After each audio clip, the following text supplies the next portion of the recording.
কোন 7 শ্রেণীর ব্যক্তি, কোন অভাগা, কোন কপাল পড়া সেই 7 শ্রেণীর ব্যক্তি যাদেরকে আল্লাহ তাআলা পছন্দ করেন না, ভালোবাসেন না।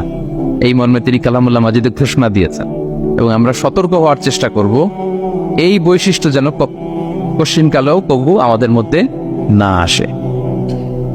তাহলে কালামুল্লাহ মাজিদ আল্লাহ তাআলা যে জানিয়েছেন যে তিনি 7 শ্রেণীর ব্যক্তিকে পছন্দ করেন না, তার মধ্যে প্রথম শ্রেণী হচ্ছে সীমা লঙ্ঘনকারী। আরবিতে বলে আল মুআতাদুন, সীমা লঙ্ঘনকারী ব্যক্তিকে আল্লাহ তাআলা পছন্দ করেন না। লিমিট ক্রস করলে আল্লাহ তাআলা পছন্দ করেন না। লিমিটকে কেউ যদি ওভারস্টেপ করে, ক্রস করে, আল্লাহ তাআলা পছন্দ করেন না। সীমা লঙ্ঘনকে তিনি মোটেও পছন্দ করেন না। এবং মজার ব্যাপার হচ্ছে আল্লাহ কেউ কোনো অন্যায় করলেই সাথে সাথে পাকড়াও করেন, কেউ ভুল করলেই আযাব দেন না, কেউ নাফরমানি করলেই আযাব পাঠান না। আল্লাহ অনেক সময় দেন, অনেক সময় দেন, শুধরে যাবার অনেক টাইম সে পায়। তারপরও যখন সে লিমিট ক্রস করে তখন আল্লাহ ধরেন। আল্লাহ সব সময় ধরে না, ধরলে ছাড়ে না, ধরে ধরে ধরে না, ধরলে আল্লাহ ছাড়ে না। আল্লাহ সব সময় ধরবেন। এবং যে সমস্ত জাতিগোষ্ঠীকে এই পৃথিবীতে আল্লাহ আযাব দিয়ে ধ্বংস করেছেন, তাদের স্টোরি যদি আমরা খেয়াল করি, আমরা দেখব যে তাদেরকে আল্লাহ অনেক সুযোগ দিয়েছেন ভালো হওয়ার, শুধরে যাওয়ার। কিন্তু তারা আল্লাহর আদেশ অমান্য করতে করতে করতে করতে যখন লিমিট ক্রস করে ফেলছে, একটা সবকিছুর একটা লিমিট থাকে, কি বলেন? We all should know all limits. আপনাকে জানতে হবে যে আপনি কতটুকু পর্যন্ত করতে পারবেন, কতটুকু আপনার সীমানা। You should know your limit. এই লিমিটটা আপনার জানতে হবে। তারা যখন লিমিট ক্রস করেছে আল্লাহ আযাব দিয়েছে। আপনারা সামুদ জাতির নাম শুনেছেন? তাদের কাছে আল্লাহ তাআলা একজন নবী পাঠিয়েছিলেন, নাম হচ্ছে সালেহ আলাইহিস সালাম। আল্লাহ নবী সালেহ আলাইহিস সালাম, তিনি তাদেরকে দাওয়াত দিলেন যে হে আমার জাতিগোষ্ঠীর লোকেরা, এক আল্লাহর ইবাদত করো। তারা অবাধ্য হলো। তিনি সত্যের পথে আহ্বান করলেন, তারা এই কথা শুনল না। একটার পর একটা আল্লাহর পায়গাম আসে, তারা অবাধ্য হয়, তারা অবাধ্য হয়, তারা আল্লাহ তাআলার আদেশকে মানে না। সবশেষে সামুদ গোত্র, তারা আবার খুব শক্তিশালী ছিল। তারা পাহাড় কেটে আর্কিটেকচার করে, ডিজাইন করে কিভাবে আবাসন তৈরি করতে হয় পাহাড়ি এলাকায়, মাউন্টেইন এলাকায় কিভাবে আবাসন তৈরি করতে হয়, এটার ব্যাপারে এক্সপার্ট ছিল। তো তারা সালেহ আলাইহিস সালামকে বলল, সালেহ তুমি পাগল, তুমি জাদুকর, তুমি যে আল্লাহর কথা বলছো আমরা মানবো এক শর্তে, যদি এই পাহাড়ের ভেতর থেকে 10 মাস গর্ভধারিণী একটা ওট যদি বের করে আনতে পারো, এমন একটা শি ক্যামেল ওট যদি বের করে আনতে পারো, যেই ওটের পেটের ভেতরে একটা বাচ্চা থাকবে এবং ওটটা পাহাড় থেকে বের হয়েই বাচ্চা ভূমিষ্ঠ করবে, এরপরে ওটের দুধ যেন আমরা খেতে পারি, তুমি যদি এইটা দেখাইতে পারো তাইলে বুঝবো তুমি সত্য নবী। দোয়া করলেন, আল্লাহ আমার এই জাতি সামুদ, তারা তো চেয়েছে যে পাথর ভেতর থেকে যদি একটা ওট বেরোয়, ওট যদি বাচ্চা দেয় আর দুধ দেয়, তাহলে তারা তোমাকে মেনে নেবে। আল্লাহ তুমি মেহেরবানি করে এই মিরাকেল, এই মুআজিজা তুমি তাদের দেখিয়ে দাও। আল্লাহ তাআলা দোয়া কবুল করলেন। হাজার হাজার মানুষের সামনে চাক্ষুষ দিবালোকের মুহূর্তে পাথর ভেঙে একটা উট বেরিয়ে এলো বিশাল আকৃতির, এবং 10 মাস গর্ভধারিণী উট, সাথে সাথে এই উট বেরিয়ে বাচ্চা প্রসব করল, এবং সাথে সাথে এই ওলান থেকে উটের দুধ বেরোতে লাগলো। হাজার হাজার লোক এটার ওলান থেকে দুধ নিয়ে তারা তৃপ্ত হল। আচ্ছা, এই মুহূর্তে তাদের কি করা উচিত ছিল বলেন তো? আশহাদু আল্লা ইলাহা ইল্লাল্লাহ ওয়া আশহাদু আন্না মুহাম্মাদুর রাসূলুল্লাহ ওয়া আশহাদু আন্না সালিহান নাবিয়ুল্লাহ, এটা পড়া দরকার ছিল না? ছিল না? দরকার ছিল। কিন্তু তারা একের পর এক গোয়ার তুমি করতে করতে করতে করতে চাক্ষুষ দিনের বেলা এত বড় একটা মুআজিজা দেখার পরেও তারা অস্বীকার করল। সাল্লাল্লাহু আলাইহি ওয়াসাল্লাম বললেন, তোমরা তোমাদের ওয়াদা পূরণ করো। তারা বলল, তুমি বড্ড বড় জাদুকর। যেন তেন জাদুকর না, তুমি পাহাড়ের ভেতরে জাদু ঢুকাই ফেলছো। কি মনে হয় তারা লিমিট ক্রস করে ফেলছে না? এবার ক্রস করছে না? তারা সীমা লঙ্ঘন করে ফেলেছে। দে ক্রসড দেয়ার লিমিট। এবার তো আর ছাড় দেয়া যায় না, কারণ আমি আপনাদের বলেছি শুরুতে যে আল্লাহ সব সময় ধরে না, কিন্তু যখন ধরে ছাড়ে না। আযাব চলে আসলো। কি আযাব? আর্থকোয়েক, রজফা, পুরো ভূখণ্ড কেঁপে উঠলো। কেঁপে ওঠার সাথে সাথে সব মাটিতে পড়ে গেল। 2 নাম্বার আসলো সাউন্ড ওয়েভ, শব্দ নিনাদ, প্রচন্ড শব্দ তরঙ্গ। জিবরাইল আলাইহিস সালাম ওই এলাকার উপরে এসে এমন জোরে চিৎকার মারলেন, ওই চিৎকারে সামুদ গোত্রের প্রতিটি লোক কানের পর্দা ফেটে মুহূর্তের মধ্যে লাশ হয়ে জমিনে পড়ে রইল, because they cross their limit. তারা তাদের লিমিট ক্রস করেছে। আর যারা লিমিট ক্রস করে, যারা সীমা লঙ্ঘন করে, তাদেরকে আল্লাহ তাআলা পছন্দ করেন না। আপনারা লূত আলাইহিস সালামের নাম শুনেছেন? উনি আল্লাহর একজন নবী ছিলেন। ওনাকে আল্লাহ তাআলা জর্ডান, বর্তমানে যে জর্ডান দেশ আছে সেখানে পাঠিয়েছিলেন। একটা কমিউনিটি ছিল সাদুম কমিউনিটি। ওই সাদুম কমিউনিটিতে তিনি এসেছিলেন। তিনিও দাওয়াত দিলেন, ইয়া কওমি ইবুদুল্লাহ মা লাকুম মিন ইলাহিন গায়রু, হে আমার কওমের লোকেরা, আল্লাহর ইবাদত করো, আল্লাহকে মেনে নাও। ওরা অস্বীকৃতি জানালো। সত্যের প্রতি আহ্বান করলেন, অস্বীকৃতি জানালো। ওরা, ওদের পাশ দিয়ে ক্যারাভেন যেত, কাফেলার লোকেরা ডাকাতি করত। ডাকাতির শাস্তির ব্যাপারে তিনি ভয় দেখালেন। তারা নিবৃত্ত হলো না। এমনকি তারা সমলিঙ্গের প্রতি যৌন আকর্ষণ বোধ করতো না। আউযুবিল্লাহ। হোমোসেক্সুয়ালিটি, এখন একটা গ্রুপ আছে দেখবেন যে রংধনু নিয়ে মিষ্টি মিষ্টি কথা শোনায় বিশ্বব্যাপী। তাদের সাইন হচ্ছে রংধনু, রেইনবো। তারা ছেলেতে ছেলেতে বিয়ে, মেয়েতে মেয়েতে বিয়ে, এটাকে প্রমোট করে। নাউযুবিল্লাহ মিন যালিক। আমাদের এই মুসলিম সমাজে যেন এই আবর্জনা প্রবেশ করতে না পারে, আমাদেরকে সচেতন থাকতে হবে, ঠিক কিনা? এই সাদুম কমিউনিটির একটা বদ অভ্যাস ছিল, তারা ছেলেতে ছেলেতে বিয়ে করত, পুরুষে পুরুষে। আল্লাহ নবী লূত আলাইহিস সালাম তাদেরকে বুঝালেন যে পৃথিবীতে কেউ এই পাপ কাজ করেনি। প্রাণীদের মধ্য থেকেও একটা পুরুষ প্রাণী একটা পুরুষ প্রাণীর প্রতি আকৃষ্ট হয় না। তোমরা আশরাফুল মাখলুকাত হয়ে কিভাবে এই কাজ করো? তোমরা থামো। তিনি নানা ভাবে হৃদয় নিংড়ানো ভাষা দিয়ে দাওয়াত দিলেন, কিন্তু তারা মানল না। তারা এই পাপ কাজ করতেই লাগলো, করতেই লাগলো, করতেই লাগলো।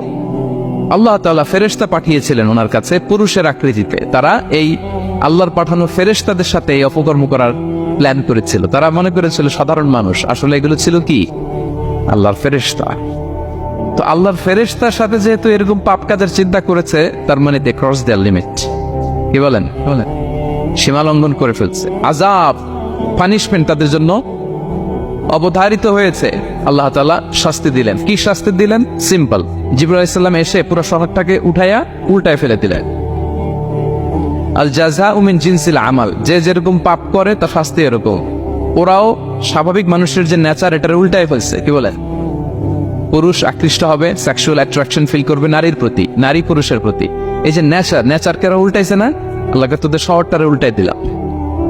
জিবরাইল আলাইহিস সালাম এসে পুরো সাদুম শহরটাকে আকাশে উঠিয়ে একটা আছাড় মারলেন, আপসাইড ডাউন। উপরের অংশ চলে গেল নিচে, সব মাটির অতল গহ্বরে। ফাজআলনা আলিয়াহা সাফিলাহা ওয়া আমতারনা আলাইহিম মিন সিজারাতিন মিন সিজিলিম মানদুদ। আল্লাহ বললেন, উপরের অংশ নিচে নিয়ে নিলাম, পুরো শহরটারে উল্টে দিলাম, আর পাথর বৃষ্টি বর্ষণ করলাম, সব শেষ। ওই জায়গাটা আজও আছে। ওইটা জর্ডান এবং ইসরায়েলের সীমান্তে। এটাকে এখন বলে মৃত সাগর, আল বাহরুল মাইয়িত আরবিতে, ইংরেজিতে বলে ডেড সি। কি সি? Dead Sea. মৃত সাগর কেন? কারণ ওখানে কোনো প্রাণী জন্মায় না। ওই সাগরে কোনো মাছ নাই, কোনো ব্যাঙ নাই, এমনকি কোনো শ্যাওলাও নাই। গজবের জায়গা। লবণের density at least 10 times more than the natural sea. সাধারণ সাগরের পানিতেই তো কত লবণ, আমরা মুখে নিলে রাখতে পারি এত লবণ। ওইটার চেয়ে কমপক্ষে 10 গুণ বেশি লবণাক্ত। গজবের জায়গা, আযাবের জায়গা। এবং আযাব কেন এসেছে? They cross their limit. তারা সীমা লঙ্ঘন করেছে। আর ইন্নাল্লাহা লা ইউহিব্বুল মুআতাদিন, আল্লাহ তাআলা সীমা লঙ্ঘনকারীকে পছন্দ করেন না। আরেকজন নবীর কথা বলে এই পয়েন্টটা শেষ করি। মূসা আলাইহিস সালাম, ফেরাউনের হেদায়েতের জন্য আল্লাহ তাআলা মূসা আলাইহিস সালামকে পাঠিয়েছিলেন। তিনি নানাভাবে তার ভাইকে নিয়ে দাওয়াত দিতে লাগলেন, কিন্তু ফেরাউন এই কথা মানে না। ফেরাউন বলে, তুমি যে নবী, প্রমাণ কি? মূসা আলাইহিস সালাম বলেন, দেখো এই যে আমার হাতে লাঠি। উনি এমন নবী ছিলেন, উনি লাঠি মাটিতে রেখে দিলে ওটা মুহূর্তে সাপ হয়ে যেত। তো মাটিতে তিনি লাঠি রাখলেন, এটা মুহূর্তে সাপ হয়ে গেল, যে এই যে আমি নবী। মানে না, বলেন আরো কিছু দেখা। তো মূসা আলাইহিস সালাম বগলের এখান থেকে হাত উঁচু করলে নূরের ঝলকানি হাতের মধ্যে দেখা যেত। উনি নূরের ঝলকানি দেখালেন, এরপরও মানে না। এরকম একটার পর একটা আল্লাহ নবী মূসা আলাইহিস সালাম মুআজিজা দেখাতে লাগলেন, কিন্তু ফেরাউন মানে না। শুধু মানে না এতটুকুই না, সবশেষে আল্লাহ নবী মূসা আলাইহিস সালামকে অ্যাসাসিনেশন, হত্যার পরিকল্পনা করলো তারা, যে বনি ইসরাইল মুসা এবং মুসার অনুসারী যারা আছে দুনিয়া থেকে সরাই দিতে হবে। ধরো মুসারে ধরো, মুসার অনুসারীদের ধরো। ধাওয়া পাল্টা ধাওয়া শুরু হলো। আল্লাহ নবী মুসা আলাইহিস সালাম বনি ইসরাইলকে নিয়ে বাঁচার জন্য ছুটলেন। ছুটতে ছুটতে সামনে লোহিত সাগর। দেখেন, একে তো আল্লাহর বিধান মানে নাই, এরপরে একটার পর একটা মুআজিজা আসলো, সেটাও মানে নাই, এখন নবীরে হত্যার জন্য ছুটছে। কেমন হয়? সীমালঙ্ঘন হয়েছে? একটু একটু হয়েছে না অনেক? আল্লাহ বললেন ফাআগরাকনাল আখারিন, আমি মুসা এবং বনি ইসরাইলকে বাঁচাই দিলাম, ফেরাউন সহ তার দলবলকে সাগরে ডুবাই মারলাম। শুধু ডুবাই মারে নাই, আল্লাহ বলে ফালিয়াউমা নুনাজ্জিকা বিবাদানিকা লিতাকুনা লিমান খালফাকা আয়া। ফেরাউনকে লোহিত সাগরে তো ডুবিয়েছেই। আল্লাহ বলেন, ফেরাউন, তোর অনুসারী যারা পৃথিবীতে থাকবে, তোর চালাচামুন্ডা যারা থাকবে, তোর খালাতো ভাই চাচাতো ভাই যারা দুনিয়াতে বেঁচে থাকবে, তাদের জন্য তোর লাশটারে আমি শুটকি বানিয়ে রাখলাম। Up to the day of judgement, কিয়ামত পর্যন্ত ফেরাউনের লাশটা মিশরের জাতীয় জাদুঘরে ড্রাই বডি হিসেবে আছে। আমি নিজে দেখে এসেছি নিজ চোখে, মমিফাইং করে শুটকি বানায় রাখছে। এভাবে পৃথিবীতে যতগুলো জাতিগোষ্ঠীকে আল্লাহ তাআলা আযাব দিয়ে ধ্বংস করেছে, তার কারণ হচ্ছে সীমালঙ্ঘন। তার কারণ কি? প্রিয় ভাইরা, আমরা যেন আমাদের লাইফস্টাইলের দিকে একটু খেয়াল করি যে এই সীমালঙ্ঘনের কাতারে আমরা চলে আসলাম কিনা, আমরা চলে আসলাম কিনা, আমাদেরকে খেয়াল রাখতে হবে। আল্লাহ তাআলা সীমালঙ্ঘনকারীকে পছন্দ করেন না। ইন্নাল্লাহা লা ইউহিব্বুল মুআতাদিন, তিনি সীমালঙ্ঘনকারীদেরকে পছন্দ করেন না। এমনকি রাসূলুল্লাহ সাল্লাল্লাহু আলাইহি ওয়াসাল্লামের বায়োগ্রাফি যদি আমরা খেয়াল করি, আমরা দেখব যে তিনি যখন যুদ্ধের জন্য অভিযান পরিচালনা করতেন, দল পাঠাতেন, সেনাবাহিনী পাঠাতেন, তখন তাদেরকে বলতেন, খবরদার যুদ্ধের ময়দানে সীমালঙ্ঘন করো না, সীমালঙ্ঘন করো না, খবরদার। যুদ্ধে যদি কেউ হেরে যায়, বন্দীদের সাথে খারাপ আচরণ করো না। ওরা হেরে গেছে বন্দী, আপনি চাইলে তার কান কেটে দিতে পারবেন, নাক কেটে দিতে পারবেন, আকৃতি বিকৃতি করতে পারবেন না। বিষ্ণু ইসলাম বলেন, খবরদার সীমালঙ্ঘন করো না। যেখানে যুদ্ধে গিয়েছ ওই এলাকার শিশুদেরকে মেরো না, ওই এলাকার নারীদেরকে মেরো না, ওই এলাকার পাত্রীদের গায়ে হাত তোলো না। সন্ন্যাসীতে যারা ইবাদত করে ওদের তো দোষ নাই, সিভিলিয়ান নাগরিক, তাদের গায়ে হাত তোলো না, খবরদার। গবাদি পশুর গায়ে হাত তুলবে না, এগ্রিকালচারাল প্রোডাক্ট জ্বালিয়ে দিও না। সুবহানাল্লাহি বিহামদিহি, কি রহমতের নবী ছিলেন। সীমা লঙ্ঘন যেন না করে বিষ্ণু ইসলাম অভিযান প্রেরণের আগে তিনি স্পষ্ট বলেছেন, খবরদার কেউ সীমা লঙ্ঘন করবে না। যারা তোমাদের বিরুদ্ধে অস্ত্র তোলেনি তাদের বিরুদ্ধে অস্ত্র তোলা যাবে না, কারণ ইন্নাল্লাহা লা ইউহিব্বুল মুআতাদিন, আল্লাহ তাআলা সীমা লঙ্ঘনকে পছন্দ করেন না। প্রিয় ভাইরা, তাহলে যে 7 শ্রেণীর ব্যক্তিকে আল্লাহ তাআলা পছন্দ করেন না, তার প্রথমটা আমরা জেনে গেলাম। তারা কারা? সীমা লঙ্ঘনকারী। আমি কিন্তু প্রায় এরকম জিজ্ঞেস করব এবং সবশেষে আপনাদেরকে নিয়ে রিভাইজ করব। তাহলে 1 নম্বরে আমরা পেলাম তারা কারা। মেহেরবানি করে সবাই বলবেন একসাথে, তারা কারা? তারা সীমা লঙ্ঘনকারী, তারা তাদের লিমিট ক্রস করে, তাদেরকে আল্লাহ তাআলা পছন্দ করে না। সো আমরা আমাদের লাইফের সাথে একটু মিলিয়ে নিই যে আমরা আমাদের কোনো ক্ষেত্রে সীমা লঙ্ঘন করি কিনা একটু খেয়াল করেন। আমার যে দায়িত্ব আছে, আমি কি সীমা লঙ্ঘন করি কিনা? আমার স্ত্রী আমার দায়িত্বে, তার সাথে সীমা লঙ্ঘন করি কিনা? আমার ভাতিজা ভাতিজি অনেকের আছে ইয়াতিম, তার বাবা মারা গেছে, তার সব সম্পত্তির দায়ভার আমার উপর দেয়া, আমি ওইখানে তাকে ঠিকঠাক মতো সব দেই কিনা, সীমা লঙ্ঘন করি কিনা? হ্যাঁ, ক্ষমতা পেলে সীমা লঙ্ঘন করি কিনা? কি মনে হয় আমরা ক্ষমতা পেলে সীমা লঙ্ঘন করি কিনা? হ্যাঁ, করে করে হ্যাঁ, মানে যেইখানে ডাক্তারের কাছে যেয়ে বলে, ডাক্তার সাহেব আমার এইখানে ফোড়া, সারা দেহের যেই কোনো জায়গায় ধরতে পারেন, এইখানে ধরেন, তো এইখানে না ধরলে ভালো হবে? ফোড়া যেইখানে, ট্রিটমেন্ট তো ওইখানে দিতে হবে, কি বলেন? রোগ যেখানে, ওই ওষুধও সীমা লঙ্ঘন। দায়িত্ব পেলে আমরা সীমা লঙ্ঘন করি। এমনকি আমরা যারা ইবাদত করি, অনেকে ইবাদতেও সীমা লঙ্ঘন করি। ইবাদতেও না, ভারসাম্য থাকতে হবে, পরিমিতি বোধ থাকতে হবে। এবং মজার ব্যাপার হচ্ছে আল্লাহ তাআলা দোয়া এবং জিকিরের ক্ষেত্রে এই কথাটা উল্লেখ করেছেন যে তোমরা দোয়া জিকিরের ক্ষেত্রে সীমা লঙ্ঘন করো না। আল্লাহ তাআলা বলেন, উদউ রাব্বাকুম তাদাররুআ ওয়া খুফিয়া ইন্নাহু লা ইউহিব্বুল মুআতাদিন। তোমরা আল্লাহকে ডাকো কেমন ভাবে? তাদাররুআ ওয়া খুফিয়া, সবিনয়ে গোপনে, সবিনয়ে ডাকো, চুপিসারে ডাকো, গোপনে গোপনে ডাকো, অল্প আওয়াজে ডাকো। কারণ কি, ইন্নাল্লাহা লা ইউহিব্বুল মু'তাদিন, আল্লাহ সীমা লঙ্ঘনকারীদেরকে পছন্দ করেন না। তাহলে আপনি যদি দোয়া করেন আল্লাহর কাছে, যখন জিকির করবেন বিনীতভাবে, চুপিসারে, সবিনয়ে, বিষ্ণু ইসা ইসলাম যেভাবে শিখিয়েছেন ওইভাবে জিকির করবেন। নাকি জিকির করতে করতে মানুষের কাঁধে উঠবে না? উঠবেন না? ওঠে ওঠে, হ্যাঁ ওঠে। দেখেন আল্লাহ তাআলা যেইখানে 3 ফোঁটা দেওয়া দরকার 3 ফোঁটা দেয়, যেখানে 1 ফোঁটা ওইখানে 1 ফোঁটা দেয়। আল্লাহ তাআলা ইন্নাহু লা ইউহিব্বুল মু'তাদিন, আল্লাহ সীমালঙ্ঘনকে পছন্দ করেন না। এই কথাটা ঢুকাইছে কোথায়? দোয়া আর জিকিরের মধ্যে। কারণ আল্লাহ জানে আল্লাহর কিছু বান্দা থাকবে, তারা দোয়া এবং জিকিরের সময় কি করবে? সীমালঙ্ঘন করবে। মাঝে মাঝে কিছু ভিডিও ক্লিপসে দেখা যায় জিকির করতে করতে আরেকজনের কাঁধের উপরে, যিনি জিকির পরিচালনা করতেছে তার মাথার উপর। এখন আমি ওয়াজ করতেছি, আপনি যদি লাফাইতে লাফাইতে এসে আমার উপরে পড়েন, হ্যাঁ মাইকের উপরে যদি এসে পড়েন, আমার অবস্থা হবে কি? লাফাতে লাফাতে উপরে উঠে যায়, নিজে ইনজুর্ড হয়, পাশের শ্রোতাকে ইনজুর্ড করে, যিনি আলোচনা পরিচালনা করতেছে তাকে ইনজুর্ড করে। এরকম আছে না নাই? ইন্নাহু লা ইউহিব্বুল মু'তাদিন, আল্লাহ তাআলা সীমা লঙ্ঘনকে পছন্দ করেন না। তাহলে আমাদের প্রত্যেকের উচিত আমাদের লিমিট জানা, আমরা যেন আমাদের কখনো লিমিটকে ক্রস না করি। প্রিয় ভাইরা, এটা প্রতিটি ক্ষেত্রে, ইভেন ইবাদতে আমরা যেন সীমা লঙ্ঘন না করি। এই পয়েন্টটা মনে থাকবে আপনাদের? আচ্ছা, তাহলে 2 নম্বরে আমরা চলে যাই। 2 নম্বরে যে শ্রেণীকে আল্লাহ তাআলা পছন্দ করেন না তারা হচ্ছে জালিম বা অত্যাচারী। জালিম বা অত্যাচারী, যারা জুলুম করে তাদেরকে আল্লাহ তাআলা পছন্দ করেন না। আল্লাহ তাআলা বলছেন, ফাআম্মাল্লাযীনা কাফারু ফাউআযিবুহুম আযাবান শাদীদান ফিদ দুনিয়া ওয়াল আখিরা ওয়া মা লাহুম মিন নাসিরিন। যারা দুনিয়াতে কুফরি করবে কঠিন শাস্তি দুনিয়াতেও আখিরাতেও। ওয়া আম্মাল্লাযীনা আমানু ওয়া আমিলুস সালিহাতি ফায়ুওয়াফিহিম উজুরাহুম, আর যারা ঈমান আনবে সৎকর্ম করবে তাদের প্রতিদান আমি আল্লাহ বুঝিয়ে দেব। ওয়াল্লাহু লা ইউহিব্বুয যালিমিন, তবে জেনে রেখো আল্লাহ তাআলা জালিমিনদেরকে পছন্দ করেন।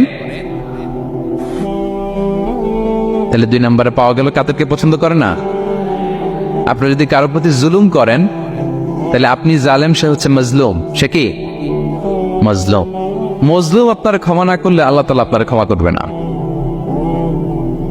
মজলুম যদি ক্ষমা না করে আল্লাহ তাআলা কোশ্চিন কালো আপনাকে ক্ষমা করবে না। এজন্য জুলুম যেন আমরা কখনো না করি। প্রিয় ভাইরা, জুলুম শুধু আল্লাহ তাআলা আমাদের উপরই হারাম করেনি, আল্লাহ নিজের উপর হারাম করছে।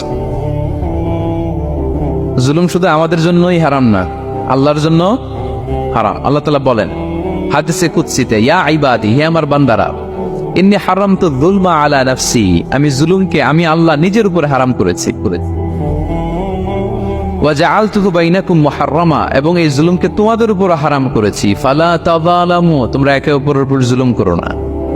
জুলুম শুধু আমাদের উপরই হারাম না, আল্লাহ নিজের উপর হারাম করেছেন। তাহলে জুলুমের সাথে কি মুমিনের কোনো সম্পর্ক থাকতে পারে? পারে না। এবং আল্লাহ তাআলা কখনো কোনো বান্দার উপর জুলুম করেন না। ওয়া আন্নাল্লাহা লাইসা বিযাল্লামিন লিল আবিদ, তিনি তার বান্দার উপর জুলুম করেন না। কোনোভাবেই যেন জুলুম না হয়ে যায়, এজন্য আল্লাহ তাআলা কিয়ামতের দিন মাওয়াজিনাল কিসত, ন্যায়ের মানদণ্ড তিনি প্রতিষ্ঠা করবেন, যাতে একটু ভুল না হয়ে যায়, জুলুম না হয়ে যায়। আমরা মাঝে মাঝে যে দোকান থেকে বস্তায় বস্তায় চাল নিয়ে আসি না, চাল দেখা যাবে যে 1 মণ চাল হয়তো সামান্য একটু কম হইতে পারে, সামান্য একটু বেশি হইতে পারে, এরকম হয় না?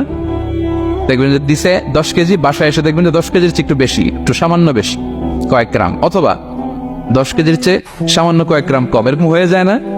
মানুষ তো আমরা, কি বলেন? কিন্তু আল্লাহর নিক্তি পাল্লায়, মিজানের পাল্লায় এরকম হবে নাকি? হবে? হবে?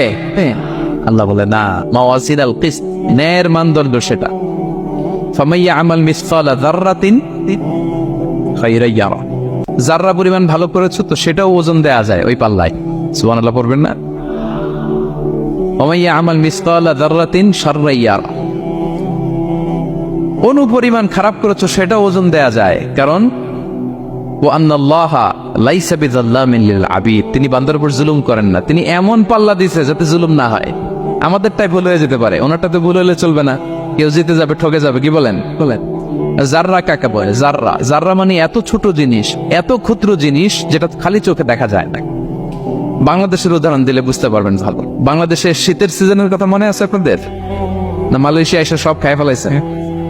হ্যাঁ হ্যাঁ, মালয়েশিয়া তো সারা বছর গরম, সারা বছর বৃষ্টি, শীত হয় না। তো বাংলাদেশের শীতের সিজনে টিনের ঘর যাদের থাকে, মনে আছে কিনা জানি না আপনাদের, ওই টিনের চালে যদি ছিদ্র থাকে, শীতের দিন টিনের চালে যদি ছিদ্র থাকে, তাহলে মাঝে মাঝে দেখবেন ওই চিকন ছিদ্রটা দিয়ে সূর্যের একটা আলো ঘরের ভিতরে ঢুকে। মনে পড়ে? টিনের চালের ছিদ্র, চিকন এই ছিদ্রটা দিয়ে সূর্যের একটা চিকন রশ্মি নিচে পড়ে। তো ওইটার কাছে গেলে দেখা যায় ওই আলোটার মধ্যে পাতলা কি কি যেন ধুলাবালি উঠতেছে। এটা আবার অন্য জায়গায় দেখা যায়, এমনি দেখা যায় না, কিন্তু ওইটার কাছে গেলে দেখা যায় এই আলোটা যেই বরাবর আসছে, এইখানে কিছু ক্ষুদ্র ছোট ধূলিকণা, ডাস্ট ঘুরে বেড়ায়। আল্লাহ বলে এইটার নাম হচ্ছে যাররা। ফামান ইয়ামাল মিসকালা যাররাতিন খাইরান ইয়ারা। এই ডাস্ট উড়ে বেড়ানো ছোট্ট ধূলিকণা, যেটা খালি চোখে দেখা যায় না, এতটুকু ভালো যদি করো, সেটাও সেই মিজানের পাল্লায় ওজন দেয়া যায়। এতটুকু খারাপও যদি করো, সেটাও সেই মিজানের পাল্লায় ওজন দেয়া যায়। আল্লাহু আকবার। তিনি তার বান্দার উপর জুলুম করেন না। জুলুম তিনি নিজের উপর হারাম করেছেন, আমাদের জন্য কি করেছেন? হারাম করেছেন। এবং বিষ্ণু ইসলাম আরো ভয়ঙ্কর কথা বলেছেন। তিনি বলেছেন, মান যালামা কিদা শিবরিন মিনাল আরদি তুবিকাহু মিন সাবঈ আরাদিন। কেউ যদি জুলুম করে তার ভাইয়ের 1 বিঘত পরিমাণ জমিন খায়।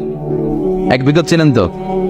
এই যে আমার এই অ্যাঙ্গেল থেকে এই অ্যাঙ্গেলটা, এটা টান টান করলে যতটুকু জায়গা, এটার বলে 1 বিঘত। শিবের আরবিতে বলে শিবের। হ্যাঁ, মান যালামা কিদা শিবর। বিষ্ণু বলেন এই 1 শিবর, 1 বিঘত জমি যদি কেউ অন্যায়ভাবে জুলুম করে তার ভাইয়ের কাছ থেকে খায়, কিয়ামতের দিন তুবিকা আলাইহি সাবউ আরাদিন, এই 7 জমিনকে আল্লাহ তাআলা তার ঘাড়ে চাপাবে। খা, এবার খা। অন্যের জমি খাওয়ার এত শখ ছিল, এবার 7 জমিন ঘাড়ে কর। কিয়ামতের ময়দানে আপনার দেহটারে বিশাল আকৃতির করা হবে, এই 7 জমিনকে আপনার কাঁধে তুলে দেওয়া হবে। এজন্য আমরা অন্যের রাইটস, অধিকার যেন নষ্ট না করি, কারো উপর যেন জুলুম না করি, কোনোভাবেই না। আমরা নানাভাবে এই জুলুমটা করি। আমরা প্রায় দাদার সম্পত্তি থেকে ফুফুদেরকে বঞ্চিত করি, বাবার সম্পদ থেকে বোনদেরকে বঞ্চিত করি, নিজের ভাই আরেক ভাইকে, আপন ভাইকে বঞ্চিত করে, জুলুম করে। এরকম দৃশ্যপট আমাদের সমাজে আছে না নাই বলেন তো? কিয়ামতের দিন আল্লাহর সুপ্রিম কোর্টের কাঠগড়ায় হিসেব দিতে হবে। আর এই জালিমদেরকে আল্লাহ তাআলা পছন্দ করেন না। এবং সবচেয়ে ভয়ঙ্কর ব্যাপার হচ্ছে, আপনি যখন কারোর উপর জুলুম করেন, ওই মাজলুম আর আল্লাহর মাঝখানে কোনো ফারাক থাকে না। আল্লাহ ওই ফারাকের পর্দা উঠায় নেয়। বিষ্ণুই বলেন, ইত্তাকি দাওয়াতাল মাজলুম, তোমরা মজলুমের বদদোয়াকে ভয় করো, খবরদার। কারণ ফাইন্না লাইসা বাইনাহা ওয়া বাইনাল্লাহি হিজাব, তার আর আল্লাহর মাঝে কোনো পর্দা থাকে না। দোয়া করলেই ওটা আরশে যেয়ে কবুল হয়ে যায়। আল্লাহ তাআলার চারিপাশে অনেক পর্দা আছে। কেউ কেউ বলে 70,000 নূরের পর্দা। 70,000টা সহিহ হাদিস দ্বারা সাব্যস্ত না, কিন্তু অসংখ্য অগণিত পর্দা, এবং পর্দাও এটা নূরের পর্দা। আচ্ছা বলেন তো, জানলা দিয়ে বাইরের আলো ঠেকাতে আমরা দেয়ালে জানালায় কি লাগাই? পর্দা লাগাই। পর্দাটা কিসের তৈরি? মোটা কাপড়ের, যাতে করে ওই আলো না আসে। কিন্তু আল্লাহর চারদিকে যে পর্দা, ওই পর্দাটা কিসের? নূরের আলো। ওনার পর্দায় আলো দিয়ে তৈরি। সুবহানাল্লাহ বললেন না? বিষ্ণু বলেন, ইত্তাকি দাওয়াতাল মাজলুম, মজলুমের বদদোয়াকে ভয় করো। ফাইন্না লাইসা বাইনাহা ওয়া বাইনাল্লাহি হিজাব, কেউ যখন মজলুম হয়ে কেঁদে বদদোয়া করে, তার আর আল্লাহর মাঝে ওই পর্দা থাকে না। বদদোয়া করছে, ডাইরেক্ট কবুল। খবরদার আমার পেনাঙ্গের ভাইয়েরা, আমরা যেন জালিম না হই। In it's any form, operation in it's any form, যেই কোনো ভাবে, যেই কোনো ক্ষেত্রে, যেই কোনো ধরনের হইতে পারে জুলুম। কাউকে আপনি ছোট্ট কোনো কাজে ঠকালেন, বন্টন নীতিতে ঠকালেন, হ্যাঁ, জমি মেরে দিয়ে ঠকালেন, আমানত মেরে দিয়ে ঠকালেন, ইন ইটস এনি ফর্ম যদি জুলুম করে থাকেন, খবরদার। মজলুমের কান্না কখনো বৃথা যায় না। মজলুমের কান্না কখনো বৃথা যায় না। জীবনের কোনো না কোনো সময়ে এর প্রায়শ্চিত্ত আপনাকে করতে হবে। জীবনের কোনো না কোনো সময়ে এর প্রায়শ্চিত্ত করে আপনাকে মরতে হবে। তাহলে কোন বিশ্বাসী কি জালিম হতে পারে? কারণ ইন্নাল্লাহা লা ইউহিব্বুল যালিমিন, আল্লাহ তাআলা জালিমদেরকে পছন্দ করেন না। তাহলে জুলুমের সাথে আমাদের কোন সম্পর্ক আছে? হ্যাঁ, কোন সম্পর্ক আছে? তাহলে দুই শ্রেণীর ব্যক্তির কথা আমরা জানলাম যাদেরকে আল্লাহ পছন্দ করেন না। এক নম্বর প্রথমটা কি ছিল? সীমা লঙ্ঘনকারী, লিমিট যে ক্রস করে, ইন্নাল্লাহা লা ইউহিব্বুল মুআতাদিন। দুই নম্বরে কি জানলাম? হ্যাঁ, জালিম, অত্যাচারী, অপ্রেসরকে আল্লাহ তাআলা পছন্দ করে না। তাহলে এই দুইটারে আমরা নো বলে দিলাম আজকের কনফারেন্স রুমে। আওয়াজ করে বলেন তো সবাই, নো। এই লিমিট ক্রস আর জুলুম, নো, চলে গেছে, খালাস। এবার 3 নম্বরে দেখি আল্লাহ কাদেরকে পছন্দ করেন। 3 নম্বরে আল্লাহ তাআলা অহংকারী, দাম্ভিক লোককে পছন্দ করেন না। অহংকারী, আমাদের তো অহংকার টহংকার নাই না? আছে অহংকার? আছে। কিসের অহংকার বলেন? টাকার, আর ক্ষমতার, আর সৌন্দর্যের, আর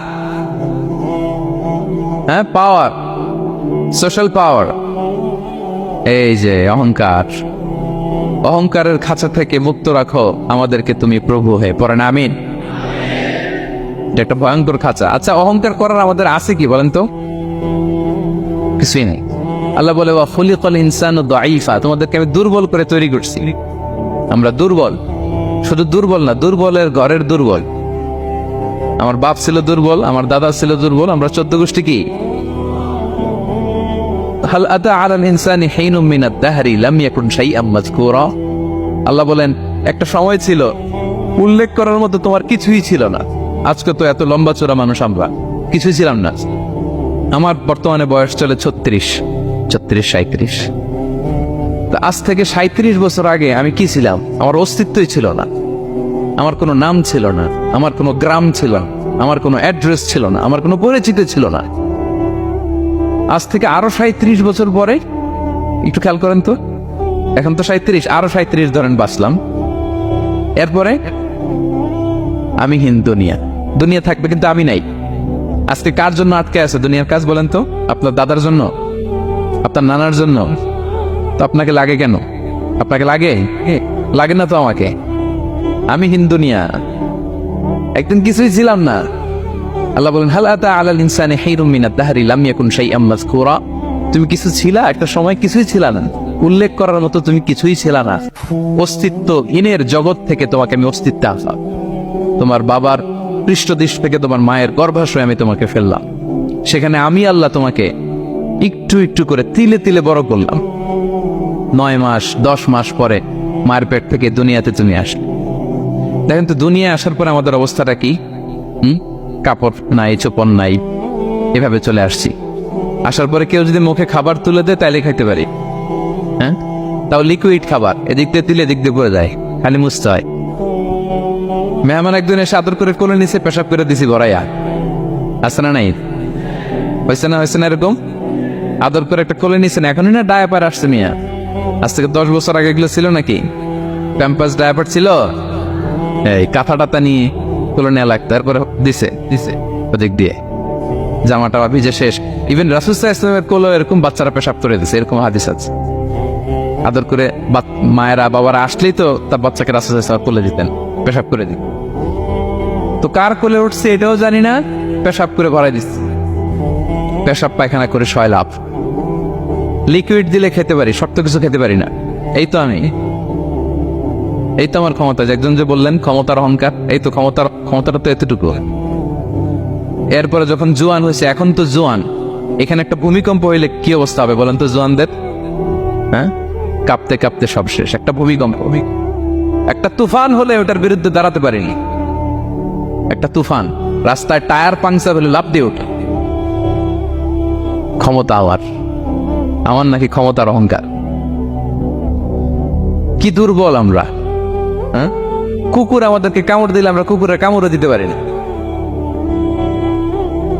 ঠিক কিনা? মশা যে কামড়া, এটা ধরতে না পারলে কিছু করতে পারি? কামড় মাইরা দিছে দৌড়। বল্লা পোকা এসে যদি কামড় দিয়ে দৌড় দিয়ে কিছু করতে পারেন?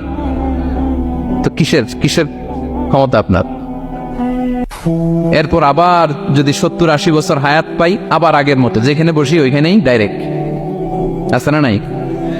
বয়স যখন 80 হয়ে যায় আর থাকে শরীরের কন্ট্রোল, আবার যেখানে বসে ওইখানে পেশাব পায়খানা।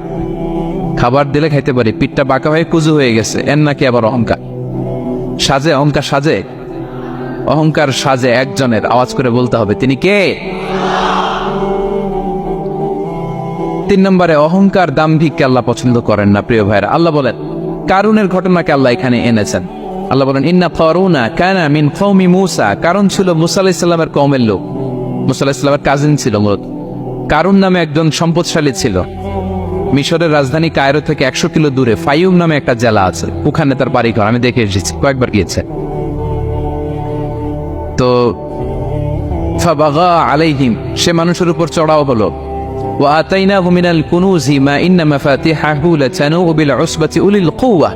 আল্লাহ বলেন এই কারণকে আমি এত সম্পদ দিয়েছি, এত বেশি ছিল তার সম্পদ, সম্পদগুলো যে সে আলমারির ভিতরে রাখতো, ওই আলমারির যে চাবি হইতো, এই চাবিগুলোরে ওজন করার জন্য, কাঁধে নেওয়ার জন্য 10 জন পেশি শক্তি পুরুষ লাগতো। আলমারি রাখার জন্য না, কি রাখার জন্য? আলমারি ভর্তি যে সোনা দানা গহনা, ওইটার যে চাবি, ওই চাবিগুলা বহন করতে একদল পেশি পুরুষ লাগতো, এত সম্পদ। তো তাকে এলাকার লোকেরা বলেছিল ফালাহু কওমুহু লা তাফরাহ, এই কারণ তুমি গর্ব করো না। কারণ তাকে বলছিল মুসা আলাইহিস সালাম যাকাত দাও, সে বলছে আমি যাকাত দিব কেন, এই সম্পদ তো আমার। ইন্নামা উতিতুহু আলা ইলমিন ইনদি, আমি আমার বুদ্ধি খাটায় এই সম্পদ কামাইছি, আমার সম্পদ আমি খাবো, আমি যাকাত দিব কেন?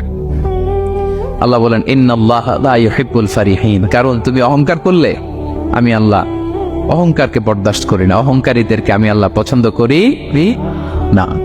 আমি অহংকারকে পছন্দ করি না, অহংকারকে আল্লাহ তাআলা পছন্দ করেন না। কি হয়েছিল কারণের নসিবে? আল্লাহ বলেন ফাখাসাফনা বিহি ওয়া বিদারিহিল আরদ ফামা কানা লাহু মিন ফিআতি ইয়ানসুরুনাহু মিন দুনিল্লাহ ওয়া মা কানা মিনাল মুনতাসিরিন। আল্লাহ বলেন সে যখন অহংকার দেখালো, আমি কারুনকে আর কারুনের সব সম্পদ মাটির ভেতরে দাবিয়ে দিলাম, মুহূর্তেই দাবিয়ে দিলাম। সেই বুখারীতে এসেছে ইয়াতাজালজালু ফিল আরদ, প্রতিদিন 1 বিঘত করে কারুন জমিনের ভিতরে যেতেই থাকবে, যেতেই থাকবে, যেতেই থাকবে কিয়ামতের আগ পর্যন্ত। আল্লাহু আকবার।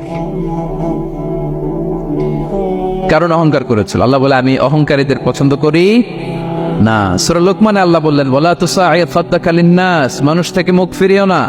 ওয়ালা তামশি ফিল আরদা মারাহা, জমিনে অহংকার ভরে হেঁটো না। ইন্নাল্লাহা লা ইউহিব্বু কুল্লা মুখতালিন ফাখুর, আল্লাহ তাআলা অহংকারীদেরকে, দাম্ভিকদেরকে পছন্দ করেন না। এই যে আমি বলছি যে 7 শ্রেণীর লোককে আল্লাহ পছন্দ করেন না, এটা আমার মন গড়া বানানো কথা। প্রতিটি কথার পেছনে কোরআনের যুক্তি আছে। কোরআনে আল্লাহ তাআলা বলছেন আল্লাহ অহংকারীদেরকে পছন্দ করেন না। ইংরেজিতে কি বলে? ইগো আছে আমাদের, হ্যাঁ, ইগো, এটা ছেড়ে ফেলতে হবে, অহংকার করা যাবে না। আমার প্রিয় ভাইয়েরা, একটু মনোযোগী হন, এই আয়াতের তাফসীরটা একটু সংক্ষেপে বুঝিয়ে দেই। আল্লাহ তাআলা বলছেন ইন্নাল্লাহা লা ইউহিব্বু কুল্লা মুখতালিন ফাখুর, আল্লাহ কোন মুখতাল আর ফাকুরকে পছন্দ করেন না। মুখতাল আর ফাকুর মানে কি? মুখতাল মানে যে অহংকার করে মনে মনে। কিছু লোক আছে ভিতরে ভিতরে নিজের বড় মনে করে, বাইরে বলে না বা বলার সাহস পায় না, কিন্তু ভিতরে ভিতরে ভাবে আমি কোন হনুরে। কি বলে? আমি কোন, আমি তো বড়, আরে আমার চেয়ে বড় বেশি জানে নাকি কেউ, আমার চেয়ে কিছু পারে নাকি, আমি তো, কিন্তু এটা মুখ দিয়ে বলে না, ভিতরে ভিতরে আছে না নাই? এদেরকে আরবিতে বলে মুখতাল। কি বলে? মুখতাল। আরেকজন ফাখুর, সে শুধু ভিতরে না, এটা প্রকাশ্যে বলে বেড়ায়, এটা আরো ডেঞ্জারাস। ফাখুর সে আরো খারাপ, সে প্রকাশ্যে তার অহংকার প্রদর্শন করে, বলে বেড়ায় যে আমি বড়, আমি বড়, আমি বড়। এই আমি বড় কথাটাই সবচেয়ে ভয়ঙ্কর। আমি বড় কথাটাই সবচেয়ে ভয়ঙ্কর। নিজে যাকে বড় বলে বড় সে, লোকে যাকে বড় বলে বড় সে হয়। আমার প্রিয় প্যারাঙ্গের ভাইয়েরা, নিজেকে বড় মনে করা এটা শয়তানের স্বভাব। কার স্বভাব? বিনয়ী হওয়া এটা নবীদের স্বভাব। আল্লাহ তাআলা ফেরেশতাদেরকে বলেছিলেন উসজুদু লি আদম, তোমরা আদমকে সিজদা দাও। ফাসাজাদাল মালাইকা কুল্লুহুম, সবাই সিজদা দিল ইল্লা ইবলিস, কে ছাড়া? ইবলিস ছাড়া। সে নিজেকে বড় মনে করেছিল, শয়তান। কিভাবে? সে লজিক খাটাইলো আল্লাহর সাথে। সে লজিক দিয়ে আল্লাহর বলে আল্লাহ ক্বালা আনা খায়রুম মিনহু, আল্লাহ আমি কেন সিজদা দেব, আমি তো আদমের চেয়ে শ্রেষ্ঠ, আমি বড়। আল্লাহ বলতেছে তুমি বড়। কেমনে বড়? শয়তান বলে খলাকতানি মিন নার, আপনি আমারে বানাইছেন কি দিয়ে? আগুন দিয়ে। ওয়া খলাকতাহু মিন তিন, আর আদমকে বানিয়েছেন মাটি দিয়ে। কি দিয়ে? মাটি দিয়ে। আগুনের ধর্ম দাউ দাউ করে উপরের দিকে কি করে? ওঠে, আর মাটি ঢিলা রেখে দিলে নিচে পড়ে যায়। তো সে যুক্তি দিয়ে বলতেছে আল্লাহ ঊর্ধ্বগামী কোনো জিনিস তো নিম্নগামী কোনো জিনিসের কাছে মাথা নোয়াতে পারে? পারে। যুক্তি মনে রাখবেন, যুক্তি সব জায়গায় খাটে। আপনার অফিসের যে বস, মালয়েশিয়ান ভাষায় বস রে কি বলেন আপনারা? ওকে, তোকে কে? আপনার তোকের সামনে যে আপনি লজিক খাটাইলে হবে? বস যেটা বলে ওইটাই ফাইনাল। তো আল্লাহ তাআলা আদেশ করেছিলেন সেজদা করার। সে সেজদা করলেই ভালো করতো, কিন্তু সে যুক্তি দিল আল্লাহ আমি শ্রেষ্ঠ, তাকে বানাইছেন মাটি দিয়ে, আমারে বানাইছেন আগুন দিয়ে, আমি কেন মাথা? আমি বড়। আমি বড় বলার সাথে সাথে দৃশ্যপট পাল্টাই গেল। আল্লাহ বলে বের হ, ফাখরুজ, বের হ, তুমি অভিশপ্ত, তুমি লানত প্রাপ্ত, তোমার স্থান হবে জাহান্নাম। তুমি নিজেকে বড় মনে করেছো, তাহলে বড় মনে করা এটা শয়তানের স্বভাব। কার স্বভাব? তা আমরা নিজেকে বড় মনে করব কখনো? আরো জোরে বলেন, করব? বিষ্ণু ইসলাম নিজে নিজে ছোট থাকতে চাইতেন। তিনি দোয়ায় বলতেন আল্লাহুম্মা জাআলনি ফি আইনি সাগীরা ওয়া ফি আ'য়ুনিন নাসি কাবীরা। আল্লাহ আমার চোখে আপনি আমারে ছোট বানান, আল্লাহ মানুষের চোখে আপনি বড় বানান। বিশ্বনবী নিজের চোখে নিজে ছোট থাকতেন, কিন্তু গোটা বিশ্বের মানুষের চোখে বড় হয়েছেন না? কত বড়! রাফা'না লাকা যিকরাক, আল্লাহ বলে আমি যেখানে কতটুকু পর্যন্ত উঠাইছি আপনারে। কোন নবীর নিচে উপরে? কথা বলেন, কোন নবীকে শেষ পর্যন্ত উঠাইছে? সুবহানাল্লাহ। নবী হে আমি যদ্দূর আপনার উঠাইছে অদ্দূর, ওই পর্যন্ত নিয়ে গেছে সাক্ষাতের জন্য। সুবহানাল্লাহ। প্রত্যেক নামাজে বিশ্বনবীর উপর দুরূদ আছে না নাই? কিয়ামত পর্যন্ত বিশ্বনবীর প্রতি ভালোবাসা আমাদের পক্ষ থেকে আছে না নাই? আছে। আল্লাহ তাআলা ওনাকে বড় করেছেন। এজন্য নিজের চোখে আমরা নিজের ছোট থাকবো। আপনি যদি বড় হন এটা মানুষ বলবে। কে বলবে? নাকি আপনিই বলবেন? বলা যাবে না। এবং বিষ্ণু ইসলাম কিছু টেকনিক আমাদের শিখিয়েছেন, কিছু টেকনিক আমাদের জানিয়েছেন, এই কাজ করলে তোমরা অহংকার থেকে মুক্ত থাকতে পারবে। এর মধ্যে একটা হচ্ছে আগে আগে সালাম দেওয়া। তিনি বলেন আল বাদিহু বিসসালামি বারিউম মিনাল কিবর, যে আগে আগে সালাম দেয় তার হৃদয় থেকে আল্লাহ অহংকার তুলে নেয়। আগে সালাম দে পারবেন? ফোন করলেই আগে কি বলবেন? বাসায় ঢুকেই আগে কি বলবেন? স্ত্রীকে আগে সালাম দিবেন, বন্ধুকে আগে সালাম দিবেন, বাসার কাজের লোকটাকে আগে সালাম দিবেন, আপনার ড্রাইভারকে আগে সালাম দিবেন, বাসার দারোয়ানটারে আগে সালাম দিবেন। ফকির একটা আসলে আপনি সালাম দিয়ে ফেলবেন। পারবেন? হৃদয় থেকে অহংকার ফেলে দিবে কে? আগে আগে আমরা সালাম দেব। এবং তার চেয়ে ভয়ঙ্কর কথা হচ্ছে বিষ্ণু ইসলাম বলেন যে লা ইয়াদখুলুল জান্নাতা মান কানা ফি কলবিহি মিসকালু হাববাতি খারদাল মিন কিবর, যার হৃদয়ে সরিষার দানা পরিমাণ অহংকার থাকে, ওই ব্যক্তি কশিনকালেও আল্লাহর জান্নাতে প্রবেশ করার সুযোগ পাবে না। কশিনকালেও পাবে না। এর কারণ অহংকার আল্লাহর চাদর। অহংকার কার চাদর? আল কিবরিয়া রিদাই ওয়াল আযামাতু ইজারি। আল্লাহ বলে অহংকার আমার চাদর, বড়ত্ব আমার লুঙ্গি। যে এগুলো ধরে টান দেয় তারে আমি জাহান্নামে নিক্ষেপ করব। ফালা উবালি, আই ডোন্ট কেয়ার, আমি ওদিকে কেয়ার করি না, আমি তারে জাহান্নামে ফেলব। সো অহংকার আমাদের সাজে না। আমি শুরুতেই তো বললাম আমাদের লাইফ সার্কেলটা একটু দেখাইলাম না যে ছিলাম কই, অস্তিত্বহীন থেকে দয়া করে মায়া করে তিনি আমাকে অস্তিত্বে এনেছেন। কত ছোট্ট, কত ক্ষুদ্র, কত নগণ্য, কত দুর্বল ছিলাম আমরা। আবার যৌবনের একটা পিরিয়ড কাটিয়ে, যৌবনের সময় তো কতটা দুর্বলতা বললাম, আবার সে দুর্বল, মানে দুর্বল থেকে দুর্বল। এই হচ্ছে আমাদের লাইফ স্টোরি, লাইফ হিস্ট্রি। তাহলে অহংকার আমাদের সাজে। অহংকার তার সাজে যার কোনো ক্ষয় নাই, যার কোনো লয় নাই, যার কোনো অভাব নাই, গোটা বিশ্ব তার মুখাপেক্ষী, তিনি কারো মুখাপেক্ষী না, ঠিক কিনা? কিনা গোটা বিশ্ব তার কাছে ঠেকা, তিনি কারো কাছে ঠেকা না, ঠিক কিনা? গোটা বিশ্ব তাদের সার্ভাইভালের জন্য তার প্রতি মুখ থুবড়ে পড়ে থাকে, তিনি কারোর জন্য বসে থাকা লাগে। অহংকার সাজে তার। আর এই আল্লাহর অহংকারের চাদর ধরে যে টান দেয়, আল্লাহ বলে ওরা আমি জাহান্নামে ফেলবো, আর তাদেরকে আমি পছন্দ করি না। আল্লাহ তাআলা অহংকারীদেরকে পছন্দ করে না। তাহলে অহংকারকে আমরা না বলে দিব, নো বলবো, নো আওয়াজ করে বলেন নো। শুধু মুখে মুখে নো নাকি অন্তর থেকে? এই তো আজকের দেওয়ান কুলিয়ার বাইরে ফেলে দিছে আমরা অহংকার। কি বলেন পেনাঙ্গের ভাইরা? আর অহংকার করব? আপনি বিনয়ী হন, মান তাওয়াদা তারাফা, বিষ্ণু বলেন যে নিচু হয় আল্লাহ ওর টাইনা উঁচু করে। আপনি বিনয়ী হবেন, আল্লাহ আপনার উঁচু করবে। আর আপনি করতে চাবেন, এক থাপ্পড় মেরে জমিনে আল্লাহ মিশাই দিবে। এজন্য বড়ত্ব, দাম্ভিকতা এটা আল্লাহর পোশাক, আমরা যেন তার পোশাক ধরে টান না দেই।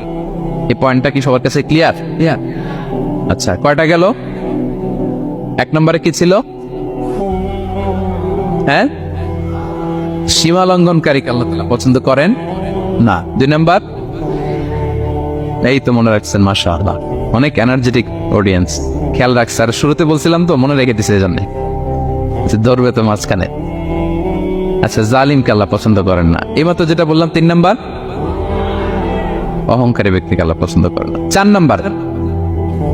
চার নাম্বার হচ্ছে অপচয়কারী বা অপব্যয়কারী। অপচয়কারী বা অপব্যয়কারী, এই শ্রেণীর ব্যক্তিকে আল্লাহ তাআলা পছন্দ করেন। আল্লাহ বলেন কুলু ওয়াশরাবু ওয়ালা তুসরিফু, তোমরা খাও পান করো, কিন্তু ওয়ালা তুসরিফু, তোমরা অপব্যয় করো না। ইন্নাহু লা ইউহিব্বুল মুসরিফিন, আল্লাহ তাআলা অপব্যয়কারীকে পছন্দ করেন না। অপচয়, প্রয়োজন নাই তারপরও খরচ, অপ্রয়োজনীয় খরচ, এটা আল্লাহ পছন্দ করেন না। ইভেন কি দানের ক্ষেত্রেও, আপনি যে দান করবেন, এখানেও ভারসাম্যপূর্ণ দানের কথা বলা হয়েছে। আল্লাহ বলছেন ওয়াল্লাযীনা ইযা আনফাকু লাম ইউসরিফু ওয়া লাম ইয়াকতুরু ওয়া কানা বাইনা যালিকা কাওয়ামা, যারা দান করে, দানের ক্ষেত্রে কৃপণতাও করেন, আবার সব দিয়ে দেন। যেমন আপনার ছেলের স্কুলের বেতন দিতে হবে, ফ্যামিলির খরচ আছে, এটা আছে সেটা আছে, কিন্তু আপনি বেতনে সব দিয়ে দিলেন একজনকে, তো আপনি চলবেন কেমনে? দেয়া যাবে না, ভারসাম্যপূর্ণ হয় নাই, ভারসাম্যপূর্ণ হইতে হবে। তাহলে অপচয়টা আল্লাহ তাআলা পছন্দ করেন না। এবং বিষ্ণু সাল্লাল্লাহু আলাইহি ওয়াসাল্লাম বলেছেন কুলু ওয়াশরাবু, খাও পান করো, ওয়া তাসাদ্দাকু, দান করো, ওয়ালবাসু, যা মনে চায় পরিধান করো। ভালো পোশাক পরিধান করে আপনি আল্লাহর শুকর করবেন, কোনো অসুবিধা নেই, কিন্তু শর্ত হচ্ছে মা লাম ইউফালিতুহু ইসরাফ, এটার মধ্যে কোনো ধরনের অপচয় অপব্যয় থাকতে পারবে, আও বাখিলা, বড়ত্ব থাকতে পারবে না। তাহলে 4 নম্বরে আমরা জানলাম যে অপচয়কারীকে আল্লাহ তাআলা পছন্দ করেন। শুধু এখানেই শেষ না, আল্লাহ তাআলা অপচয়কারীকে শয়তানের ভাইয়ের সাথে তুলনা করেছেন। কার ভাই? আল্লাহ বলেন ওয়ালা তুবাযযির তাবযীরা, তোমরা অপচয় করো না, কারণ ইন্নাল মুবাযযিরিনা কানু ইখওয়ানা শায়াতিন, অপচয়কারী কার ভাই? ওয়া কানা শাইতানু লিরাব্বিহি কাফুরা, শয়তান তার প্রভুর ব্যাপারে অকৃতজ্ঞ। তাহলে আমরা জানলাম অপচয়কারী কার ভাই। আচ্ছা বলেন তো, বুঝে শুনে উত্তর দেন, যিনি শয়তানের ভাই উনি নিজেও একটা কি? বলে ফেলছেন আপনারাই, আমি আর কি বলবো। যারা আল্লাহ শয়তানের ভাই বানাইছে, ও নিজেও একটা কি? তাহলে এটা যেন আমরা না করি, আমরা যেন পরিমিতি বোধ যেন আমাদের ব্যয়ের ভেতরে থাকে। এই আয়াতগুলোতে আমরা দুইটা শব্দ পাই, একটা ইসরাফ আর একটা তাবযীর। ইন্নাল্লাহা লা ইউহিব্বুল মুসরিফিন, আর জায়গা ওয়ালা তুবাযযির তাবযীরা।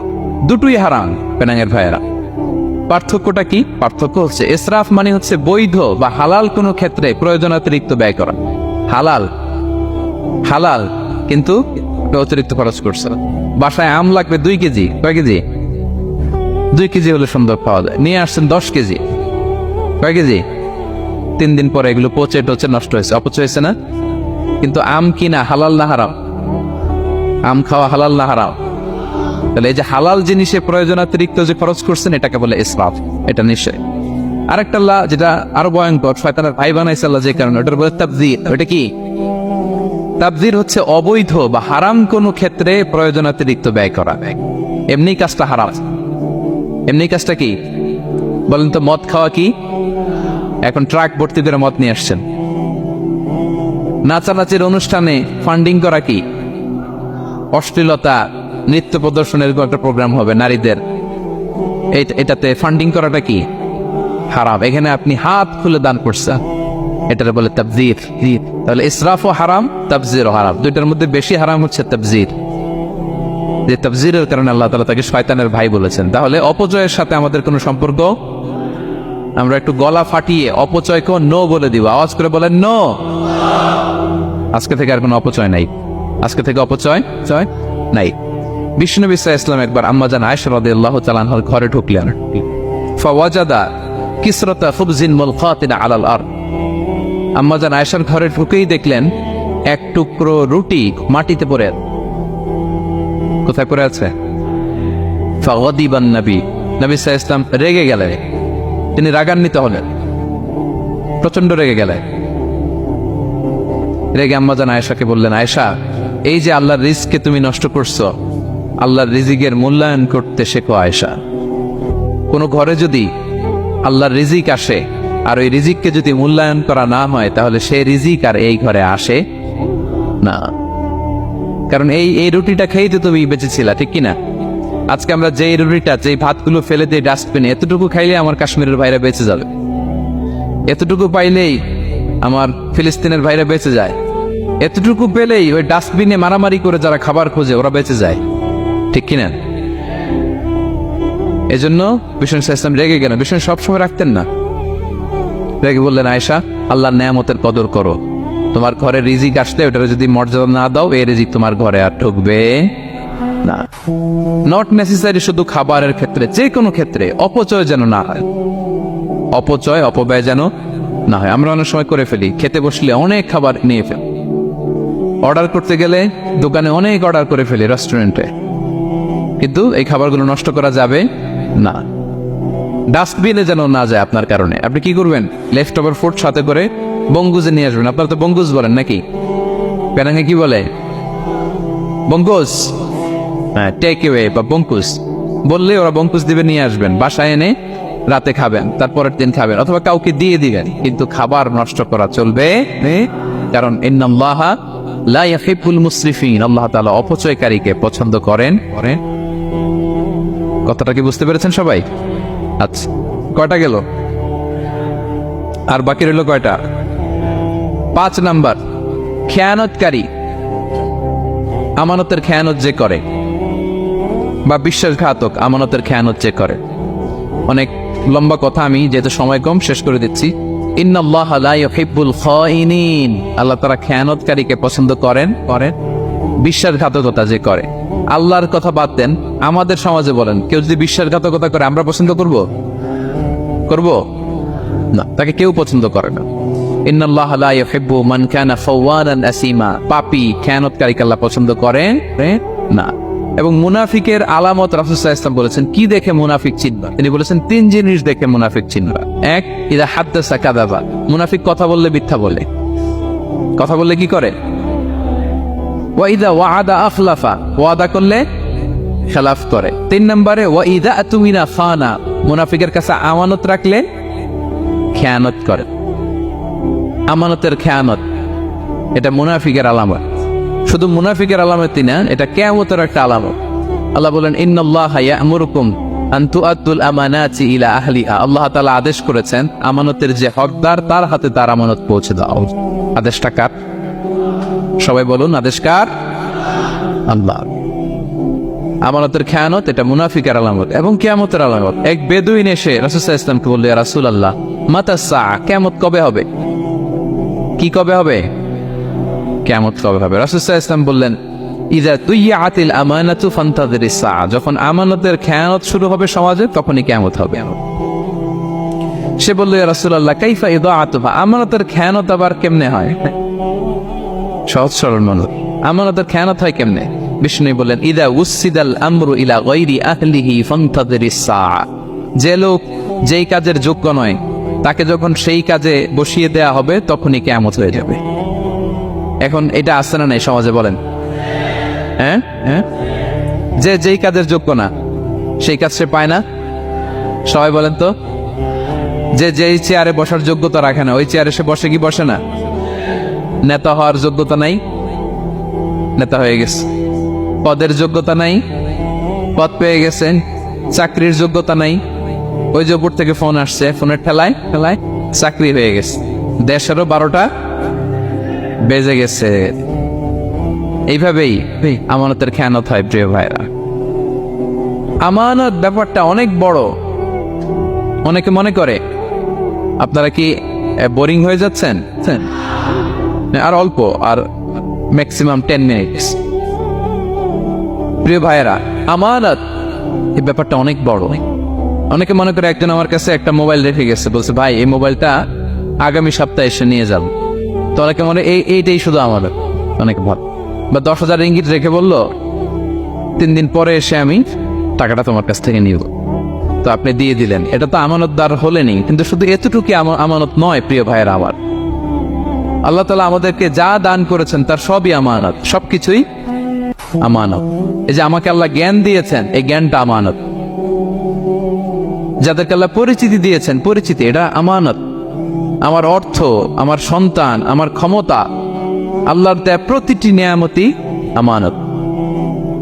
এবং এই আমানতের ব্যাপারে আল্লাহ তাআলা জিজ্ঞেস করবেন।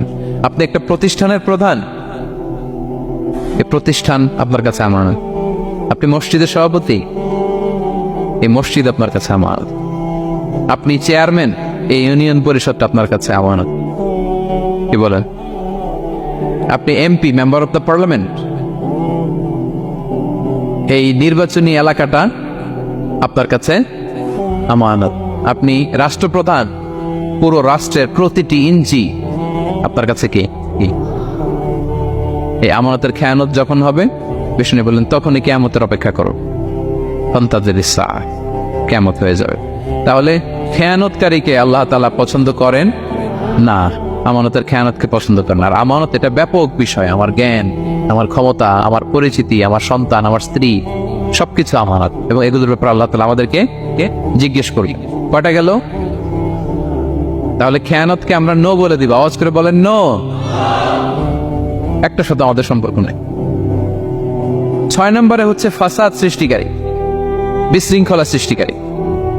সমাজে যারা বিশৃঙ্খলা সৃষ্টি করে তাদেরকে আল্লাহ পছন্দ করেন না। আল্লাহ বলেন ইন্নাল্লাহা লা ইউহিব্বুল মুফসিদিন। আল্লাহ তাআলা ফাসাদ সৃষ্টিকারীদেরকে কখনো পছন্দ করেন না।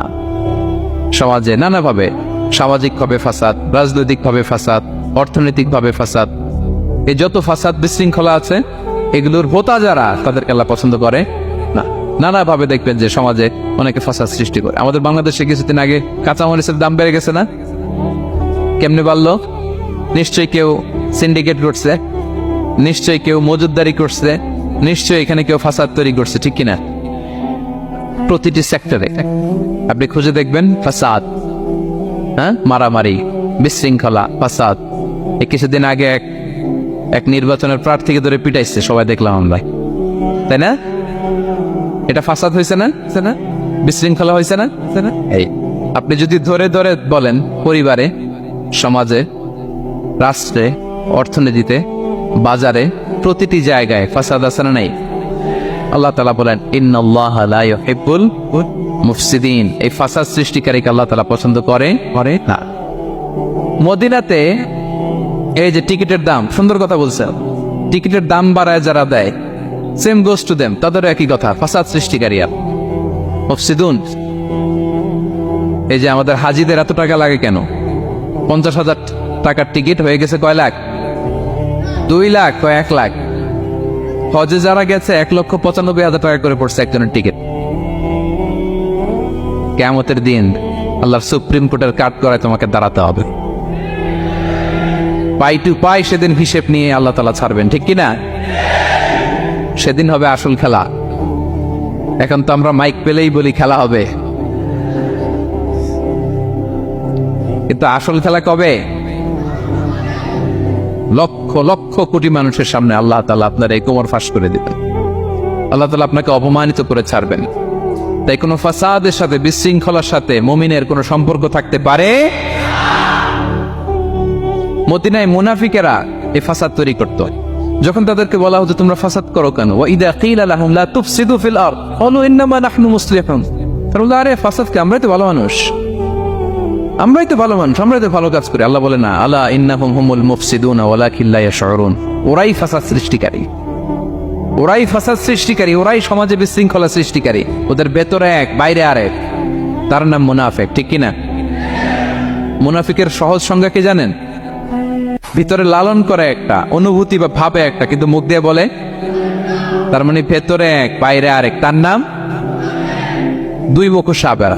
এদিকে যায় বলে আপনার লগে আছে, আপনি খুব ভালো, ওদিকে যায় বলে আরে না না, উনি কি, উনি তো খুব খারাপ মানুষ, আপনি অনেক সবচেয়ে ভালো, আমি আপনার সাথে আছি। এরকম ডাকাইতে আছে না নাই? দুমুখো সাপ, ডাবল স্ট্যান্ডার্ড, নেহি এদার নেহি ওদার, তার মিয়ান মে সাদার বাদার।